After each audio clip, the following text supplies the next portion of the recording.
There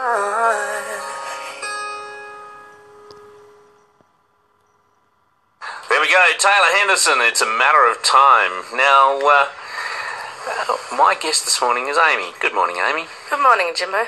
Now, you're organising a walk, and it's a challenging topic that you're raising awareness about. I am. The walk is called WAXA, and that stands for Walk Against Child Sexual Abuse. And we're wanting to raise awareness that it's an issue in there and in the community, and it's a lot bigger than what a lot of people realise, and it's still these days tend to be swept under the rug and whatnot. And we're also hoping to, let people know that there's help out there. They can find the help that they need, and we give out some information where they can go. Also, if we're being seen and the awareness is being raised, it's hopefully going to help create an opportunity for victims and kids and survivors to be able to speak up about their abuse and be believed and that they've got somewhere safe to go. Now, you've made the point. It's something that tends to be swept under the carpet because quite often sexual abuse in a family comes from within the family, from a loved one, so to speak, or a trusted person, and that trust is often severely broken by this kind of thing, and therefore belief that it's actually occurring is often one of the questions that's asked, isn't it? Yeah, and a lot of people aren't believed, or they don't report it because they're too scared as well. Yeah, it might be dad or uncle or aunt or whatever. So, but they just don't necessarily, don't know how to go about actually saying, "Hey, this is not right." Yeah. Well, for me, I was sexually abused for most of my life by my biological father, and I've changed my name since I've disclosed, and I actually was believed, so I consider myself a lucky survivor of CSA, but there's a lot that aren't believed, or they're just too scared to speak up. In researching this, because you kind of got in touch with me through the Facebook page here at WOW FM.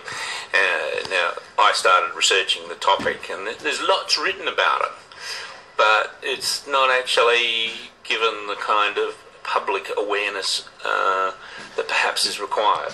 No, and a lot of the publicity is based more so around strangers doing it. And yes, that's also a really big issue, and it's all still part of it. But a lot of people don't realise, as you said, that it's closer to home as well for most cases. Yeah.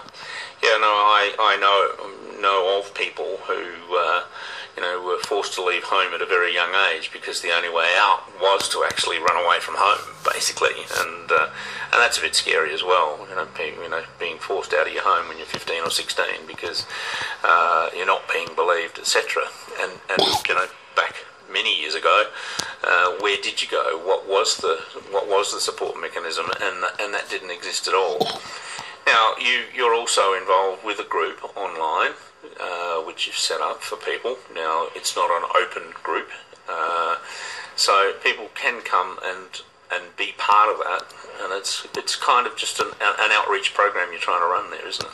Yeah, it's a support space for the families and victims of child sexual abuse, because going through my experiences with disclosing and trying to get help and whatnot, there was very little help out there in Australia for the families. So for your mothers, your fathers, your uncles, your aunts, grandparents, brothers, sisters, that sort of thing, and it's a good thing that there is a lot of focus on the victims of sexual abuse, but there's also very little for those that weren't physically involved. Because the revelation, if you like, within a family, it's a family destroyer, isn't it? And it's a trust destroyer as much as anything. So, as disclosure does occur, then obviously people are going to react in different ways. And generally not all that well, I would have thought. Yeah, well, it can be hard for most families. Some people may not understand what's going on or how to deal with it, and that's why things like Parent Helpline or Lifeline and Kids Helpline can help with getting that counselling and taking that first step and helping them because they'll know where to go. As some people may know, Brave Hearts as well, you can call them up and they can help out. But there's still little help for the families, and if you've got, like, a lot of families can be fairly strong and they can get out there and they'll help the survivor and whatnot. These days it's becoming more and more popular, and I know for myself I was really lucky that I had a huge amount of support from my family, my mother, my brother, my uncles, aunts, cousins, grandparents, as well as the local community at large, like my friends and my social groups at that time. Now, the important thing to know here is that this is not a fundraiser as such. You're not trying to make money out of this. This is purely an awareness campaign, isn't it? Yes, it is. It's purely for awareness. The event is free to come down, come along. The cost that you will need to incur, if you wish, is if we have T-shirts available to try and have everyone in the same colours and the logo. They're $9 each, which is cost price. Other than that, the event is completely free for participants, and you've got a free sausage sizzle at the end. Sausages being donated by St. Meats. And we've also got a participant raffle, so you'll be handed a raffle ticket at the start of the walk, and then at the end of the walk we'll go through and call out some prizes. Okay, let's talk about the walk. Where is it? When is it? And what do you have to do? We're asking for early registrations, so registrations close on the 1st of April. So how do they register? Hop online to our Facebook page or email us at waxer@outlook.com.au. You got that? WACSA, waxer@outlook.com.au, and you can email that you want to participate with just a name and how many in the family, basically, if it's a group of you walking. Yeah, we're asking for a name, contact number, and postcode, and that's just so that we can contact you if you would like a reminder, or when we have it again next year if you'd like to be involved. And the postcode is just so we can work out whereabouts people are coming, because we've got people coming from all over the state. And if you look up Waxer on Facebook, you're there as well and can message through that and register there, because there is an event attaching to that Waxer page, isn't there? Yes, there is. Also, you can get hold of us on 0411 02 4114. And you can leave your registrations there too. Come on, everybody, get the pen and paper out, because you need to know that number again. Would you like to sell us again, Amy? Oh, hang on, go and get that piece of paper and a pen, all right? Because you need to be able to write this down. Okay, you ready, set, go. Okay, Amy. 0411 02 4114. Now, I've also put it up on the WowFM page, so that's facebook.com/WowFM. If you just scroll through that, the event is on there as well. So, and also on Jimbo's Out and About page as well. So we've tried to give it, there's many ways you can actually get to the event page on Facebook, which will give you all the details as well. So what date is it? It's on the 11th of April. It's the weekend after Easter, a Saturday morning. Nice little stroll from the Harts Mill Playground over the Birkenhead Bridge down to Glanville train station. Then we'll turn around and come back. Now, we all know Harts Mill, don't we? It's just there on the end of Niall Street, and you can't miss it by the old Trowbridge roll-on, roll-off driveway there, and the big mill right on the water down here at Port Adelaide in the Port River. So you can't miss that.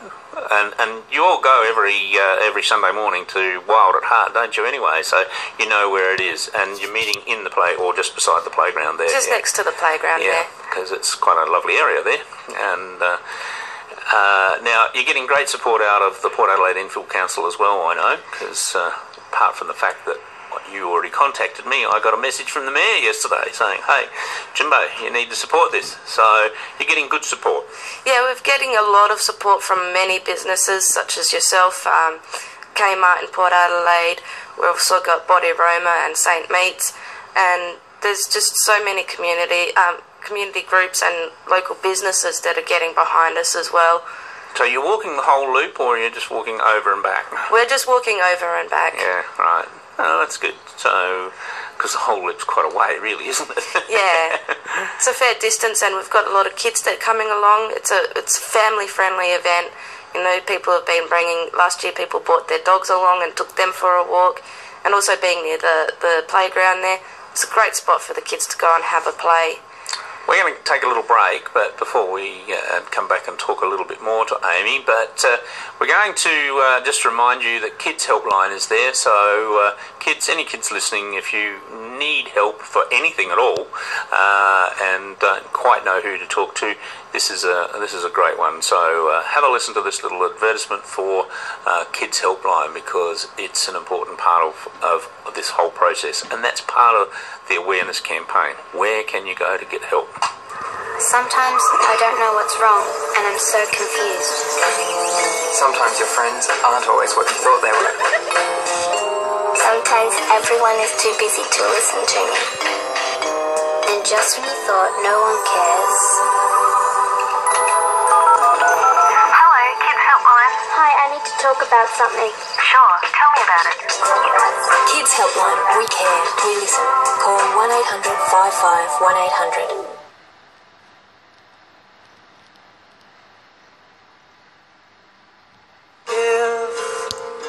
I could make